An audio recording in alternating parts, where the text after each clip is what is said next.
الحمد لله نحمده ونستعينه ونستغفره ونعوذ بالله من شرور أنفسنا ومن سيئات أعمالنا من يهده الله فلا مضل له ومن يضلل فلا هادي له وأشهد أن لا إله إلا الله وحده لا شريك له وأشهد أن محمدا عبده ورسوله أما بعد يا أيها الذين آمنوا اتقوا الله حق تقاته ولا تموتن إلا وأنتم مسلمون يا أيها الناس اتقوا ربكم الذي خلقكم من نفس واحدة وخلق منها زوجها وبث منهما رجالا كثيرا ونساء واتقوا الله الذي تساءلون به والأرحام إن الله كان عليكم رقيبا يا أيها الذين آمنوا اتقوا الله وقولوا قولا سديدا يصلح لكم أعمالكم ويغفر لكم ذنوبكم ومن يطع الله ورسوله فقد فاز فوزا عظيما فإن أصدق الحديث كتاب الله وخير الهدي هدي محمد صلى الله عليه وسلم وشر الأمور محدثاتها وكل محدثة بدعة وكل بدعة ضلالة وكل ضلالة في النار. அன்பிற்குரிய என் அருமை சகோதரர்களே சகோதரிகளே, அஸ்ஸலாமு அலைக்கும் வரஹ்மத்துல்லாஹி வபரகாத்துஹு. ஜும்மா நாளில் பேண வேண்டிய 11 சுன்னத்துகளை நாம் இப்போது பார்ப்போம். ஜும்மா நாள் ஒரு மிகச்சிறந்த ஒரு நாளாக இருக்கிறது. நாட்களுக்கெல்லாம் தலைவனாக சையதுல் ஐயாம், நாட்களுக்கு தலைவனாக இருக்கக்கூடிய இந்த ஜும்மாவுடைய நாள் ஆதம் அலைஹிஸ்ஸலாம் அவர்கள் படைக்கப்பட்ட நாளாகும். ஆதம் அலைஹிஸ்ஸலாம் அவர்கள் சுவர்க்கத்தில் நுழைவிக்கப்பட்ட நாளாகும். ஆதம் அலைஹிஸ்ஸலாம் அவர்கள் சுவர்க்கத்திலிருந்து வெளியேற்றப்பட்ட நாளாகும். அதே போன்று ஆதம் அலைஹிஸ்ஸலாம் அவர்கள் இவ்வுலகை விட்டு பிரிந்த நாளாகும். அதே போன்று இவ்வுலகம் அழிவதும் வெள்ளிக்கிழமை நாளிலாகும். இந்த வெள்ளிக்கிழமை நாளில் நபி ஸல்லல்லாஹு அலைஹி வஸல்லம் அவருடைய பெயரால் நாம் அதிகம் ஸலவாத்து சொல்ல வேண்டும். அந்த ஸலவாத்துகள் அல்லாஹ்வுடைய தூதருக்கு எடுத்து காண்பிக்கப்படுகின்றன. அதே போன்று ஜும்மாவுடைய நாளில் நாம் சூரத்துல் கஹஃப் அத்தியாயத்தை நாம் ஓதி வர வேண்டும். ஜும்மாவுடைய நாளில் பிரார்த்தனைகள் ஏற்றுக்கொள்ளப்படக்கூடிய சிறந்த ஒரு நேரம் இருக்கிறது. எனவே அந்த நாளில் நாம் அதிகம் அல்லாஹ்விடத்தில் பிரார்த்தனை செய்ய வேண்டும். அன்பிற்குரியவர்களே, ஜும்மாவுடைய நாளில் ஒரு முஸ்லிம் பேண வேண்டிய சுன்னாக்கள் ஒழுக்கங்களில் முதலாவதாக நாம் பார்ப்போம், ஒருவர் ஜும்மாவுடைய நாளில் குளித்துக் கொள்ளுதல்.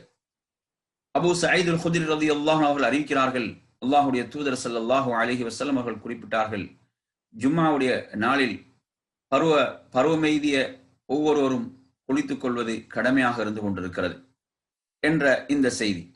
அதே போன்று ஜும்மாவுடைய தினத்தில் நீங்கள் ஜும்மாவுக்காக மஸ்ஜிதுக்காக வரும்போது குளித்துக் கொண்டு வாருங்கள் என்று அல்லாஹ்வுடைய தூதர் குறிப்பிட்டார்கள். இந்த செய்தியும் புகாரியிலே இடம்பெறுகிறது. இரண்டாவது பேண வேண்டிய சுன்னா, ஜும்மாவுடைய நாளில் ஒருவர் தன்னிடம் இருக்கக்கூடிய வாசனை திரவியங்களிலிருந்து ஒருவர் பூசிக்கொள்ளுதல், ஒருவர் மனம் பூசிக்கொள்ளுதல் என்பது சுன்னாவாக இருக்கிறது. இதற்கு ஆதாரமாக ஒரு செய்தியை நாம் அஹ்மதிலே பார்க்கலாம். அபூ சயீத் அல் குத்ரி ரலியல்லாஹு அன்ஹு அவர்கள் அறிவிக்கிறார்கள், நபி ஸல்லல்லாஹு அலைஹி வஸல்லம் அவர்கள் தன்னிடம் இருக்கக்கூடிய நல்ல ஆடை அவர்கள் அணிந்து கொண்டு மனம் பூசிக்கொள்வார்கள் என்ற செய்தியை நாம் பார்க்கிறோம். அதே போன்று அல்லாஹ்வுடைய தூதர் குறிப்பிடுகிறார்கள், ஒரு முஸ்லிம் ஜும்மாவுடைய நாளிலே குளித்துவிட்டு அவர் தன்னிடம் உள்ள நல்ல ஆடையை அணிந்தவராக மனம் பூசிக்கொள்ளட்டும் என்று குறிப்பிடுகிறார்கள். மூன்றாவதாக நாம் இதில் பார்ப்போம், மூன்றாவது சுன்னாவாக ஒருவர் தனது தலைக்கு எண்ணெய் தேய்த்துக் கொள்ளுதல், தன்னிடமுள்ள அந்த எண்ணெயை பூசிக்கொள்ளுதல் என்பதும் இதில் ஒரு சுன்னாவாக இருந்து கொண்டிருக்கிறது. இதற்கு ஆதாரமாக புகாரியில இடம்பெறக்கூடிய ஒரு செய்தியில் நபி ஸல்லல்லாஹு அலைஹி வஸல்லம் அவர்கள் சொல்கிறார்கள், அவர் தன்னிடமிருந்துள்ள எண்ணெயில் அவர் தேய்த்துக் கொள்வார் என்று குறிப்பிடுகிறார்கள். அதே போன்று நான்காவது சுன்னாவாக ஜும்மாவுடைய நாளில் ஒருவர் நேர காலத்தோடு அந்த ஜும்மாவுடைய தொழுகைக்கு அவர் செல்லுதல். எவ்வளவு விரைவாக அவசரமாக செல்ல முடியுமோ அவ்வளவு விரைவாக அவசரமாக அந்த ஜும்மாவுடைய தொழுகைக்கு செல்லுதல். ஆரம்ப நேரத்திலே செல்லும் போது ஒரு ஒட்டகத்தை குர்பானி கொடுத்து அல்லாஹ்வுடைய வழியில் குர்பானி கொடுத்த நன்மை அவர் பெற்றுக்கொள்கிறார்.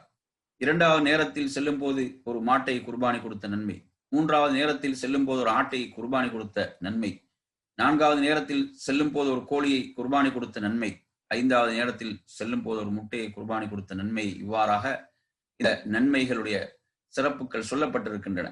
எனவே நாம் எவ்வளவு நேர காலத்தோடு செல்கிறோமோ அவ்வளவு நாம் அந்த சிறப்பை நாம் என்ன செய்வோம் என்றால் நாம் அடைந்து கொள்வோம். அதே போன்று 5வதாக நாம் நடந்து செல்லுதல். நாம் நடந்து செல்வதென்பது உண்மையில் ஒரு சுன்னாவாக இருக்கிறது. இதற்கு ஆதாரமாக வரக்கூடிய செய்தியை நாம் பார்ப்போமாக இருந்தால், அல்லாஹுடைய தூதர் ஸல்லல்லாஹு அலைஹி வஸல்லம் அவர்கள் ஒரு செய்தியிலே குறிப்பிடுகிறார்கள். ஒரு மனிதர் என்ன செய்கிறார், அவர் குளித்துவிட்டு அதே போன்று நேர காலத்தோடு வாகனத்திலே பயணிக்காமல் நடந்து செல்கின்ற போது அவர் ஒரு வருட காலம் நின்று வழங்கிய நோன்பு நோற்ற நன்மையால் ஒவ்வொரு 8க்கும் அவர் அடைந்து கொள்கிறார் என்ற செய்தியை நாம் பார்க்கிறோம். எனவே அந்த அடிப்படையிலே இவ்வாறாக ஒருவர் நடந்து செல்வது என்பது ஒரு சுன்னாவாக இருக்கிறது. இதில் 5வதாக சுன்னா. அதே போன்று 6வது சுன்னா, ஒருவர் மஸ்ஜிதுக்கு சென்று 2 பேருக்கு மத்தியிலே பிரிவை ஏற்படுத்தாமல் உட்காருவது. 2 பேர் அமர்ந்திருக்கிறார்கள், அவர்களுக்கு இடையில் போய் அவர்களை பிரித்து அமராமல் நமக்கு எந்த இடத்தில் இடம் கிடைக்கிறதோ அந்த இடத்திலே நாம் அமர்ந்து கொள்வது என்பது இதில் நாம் 6வது சுன்னாவாக நாம் பார்க்கிறோம். அதே போன்று 7வது சுன்னாவாக இமாமுக்கு நாம் நெருக்கமாக உட்காருவது. நாம் மஸ்ஜிதினுடைய பின் வரிசைகளிலே அமராமல் முன்னால் சென்று இமாமுக்கு நெருக்கமாக அமருவது. இதற்கு ஆதாரமாக அஹ்மத், அபூதாவுத், நசாயிலே வரக்கூடிய செய்தியில் அல்லாஹ்வுடைய தூதர் சொல்கிறார்கள், எவர் ஒரு ஜும்மாவுடைய நாளுக்காக குளித்து நேர காலத்தோடு அவர் வாகனத்தில் செல்லாமல் நடந்து சென்று இமாமுக்கு அருகிலே நெருக்கமாக அமர்கிறாரோ, அதே போன்று இமாம் சொல்லக்கூடிய செய்திகளை அவர் நல்ல முறையிலே செவியேற்கிறாரோ, எந்த ஒரு வீணான காரியத்திலும் ஈடுபடாமல் செவியேற்கும் போது அவர் வைக்கக்கூடிய ஒவ்வொரு 8க்கும் ஒரு வருடம் நோன்பிருந்த நின்று வணங்கிய நன்மையை பெற்றுக் கொள்கிறார் என்பது ஒரு மிகவும் ஆதாரப்பூர்வமான ஒரு செய்தியாக இந்த செய்தி இருக்கிறது. இது அபூதாவுத், நசாயி போன்ற நூல்களில் இடம்பெறக்கூடிய செய்தி. எனவே இந்த அடிப்படையில் 7வதாக நாம் பார்க்கிறோம், இமாமுக்கு நெருக்கமாக ஒருவர் என்ன செய்வது, உட்காருவது என்பதும் இதில் உள்ள ஒரு சுன்னாவாக இருந்து கொண்டிருக்கிறது. அடுத்து 8வது சுன்னாவாக இதில் நாம் பார்க்கலாம், அவருக்கு விதிக்கப்பட்டதை அவர் தொழுவது. ஜும்மாவுக்கு முன் சுன்னத் என்று ஒன்று கிடையாது. ஆனால் ஜும்மா தொழுகைக்காக நேர காலத்தோடு செல்லக்கூடியவர் இமாம் வரும் வரை என்ன செய்யலாம், அவருக்கு சுன்னத்தான தொழுகைகளை தொழுது கொண்டே இருக்கலாம் என்பதற்கு இந்த ஹதீஸ் ஆதாரமாக இருக்கிறது. இந்த ஹதீஸை பொறுத்தவரையில் இது புகாரில இடம்பெறக்கூடிய செய்தி. அவருக்கு விதிக்கப்பட்டதை அவர் தொழுவார் என்கின்ற இந்த ஹதீஸின் அடிப்படையில் ஒருவர் என்ன செய்ய முடியும், அவர் சுன்னத்தான தொழுகைகளை தொழலாம். இமாம் அந்த ஹுத்பாவை உரையை நிகழ்த்துகின்ற வரை அவர் என்ன செய்ய முடியும், தொழ முடியும். நாம் பார்க்கிறோம், நபி தோழர்கள் அப்துல்லாஹிபின் அப்பாஸ், அப்துல்லாஹிபின் உமர் ரலியல்லாஹு அன்ஹு போன்ற சஹாபாக்கள் 10-12 ரக்காத்துகள் என்று என்ன செய்வார்கள், இவ்வாறு தொழுபவர்களாக இருந்தார்கள். எனவே ஒருவர் என்ன செய்யலாம், மஸ்ஜிதுக்கு நேர காலத்தோடு ஜும்மாவுக்கு சென்ற ஒருவர் சுன்னத்தான தொழுகைகளை அவர் தொழலாம். ஆனால் ஜும்மாவுக்கு முன் சுன்னத் என்று ஒன்று கிடையாது என்பதை நாம் புரிந்து கொள்ள வேண்டும்.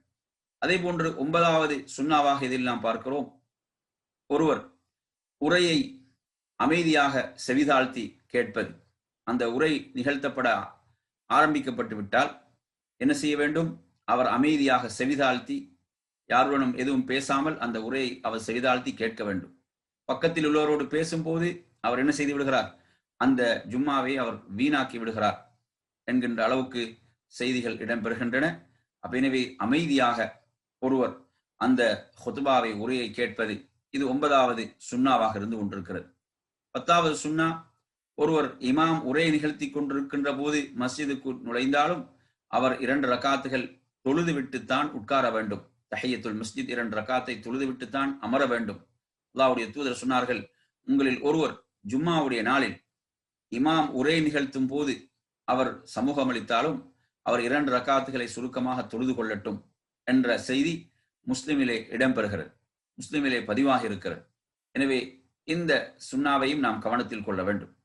அதே போன்று இறுதியாக 11வது சுன்னாவாக ஜும்மாவுடைய தொழுகை முடிந்ததன்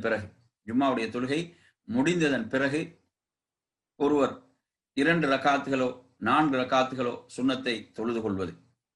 அவர் மஸ்ஜிதிலே தொழுவதாக இருந்தால் 4 ரக்காத்துகளும், வீட்டிலே தொழுவதாக இருந்தால் 2 ரக்காத்துகளும் தொழுது கொள்வார் என்கின்ற அடிப்படையில் ஷேகுல் இஸ்லாம் இப்னு தைமியா, இமாம் இப்னுல் கய்யிம் ரஹிமஹுல்லாஹ் போன்றவர்கள் ஹதீஸ்களை ஆதாரமாக வைத்து இதை சொல்கிறார்கள். இதற்கு ஹதீஸ் ஆதாரங்களை நாம் பார்ப்போமாக இருந்தால், புகாரி முஸ்லிமில் இடம்பெறக்கூடிய செய்தி, அப்துல்லாஹ் இப்னு உமர் ரலியல்லாஹு அன்ஹு அறிவிக்கிறார்கள், அல்லாஹ்வுடைய தூதர் ஸல்லல்லாஹு அலைஹி வஸல்லம் அவர்கள் 2 ரக்காத்துகள் ஜும்மா தொழுகைக்கு பிறகு 2 ரக்காத்துகள் தனது வீட்டிலே தொழுவார்கள் என்ற ஒரு செய்தி இடம்பெறுகிறது. அதே போன்று மற்றொரு செய்தியில் அல்லாஹ்வுடைய தூதர் சொல்கிறார்கள், உங்களில் ஒருவர் ஜும்மாவுடைய தொழுகைக்கு பிறகு 4 ரக்காத்துகள் தொழுது கொள்ளட்டும் என்ற செய்தி வருகிறது. எனவே இந்த அடிப்படையில் இந்த ஹதீஸ்களை இணைத்து அறிஞர்கள் சொல்லக்கூடிய விளக்கம் தான் இது. அதே போன்று அப்துல்லாஹ் இப்னு உமர் ரலியல்லாஹு அன்ஹு அவர்கள் மஸ்ஜிதிலே தொழுவார்களாக இருந்தால் ஜும்மா தொழுகைக்கு பிறகு 4 ரக்காத்துகளை தொழுவார்கள். அவர் வீட்டில் தொழுவதாக இருந்தால் 2 ரக்காத்துகள் தொழுவார்கள் என்ற செய்தி அபூதாவுதிலே இடம்பெறுகிறது. எனவே ஜும்மாவுடைய நாள் ஒரு சிறப்புக்குரிய நாளாக இருக்கிறது. எனவே அந்த சிறப்புக்குரிய நாளில் இந்த சுன்னாக்களை நாம் நடைமுறைப்படுத்தி செயல்படுத்தி உயரிய நன்மைகளை சிறப்புகளை நாம் பெற்றுக்கொள்வோமாக. வாஹிரு தஅவானா அனில் ஹம்துலில்லாஹி ரப்பில் ஆலமீன். அஸ்ஸலாமு அலைக்கும் வரஹ்மத்துல்லாஹி வபரகாத்துஹு.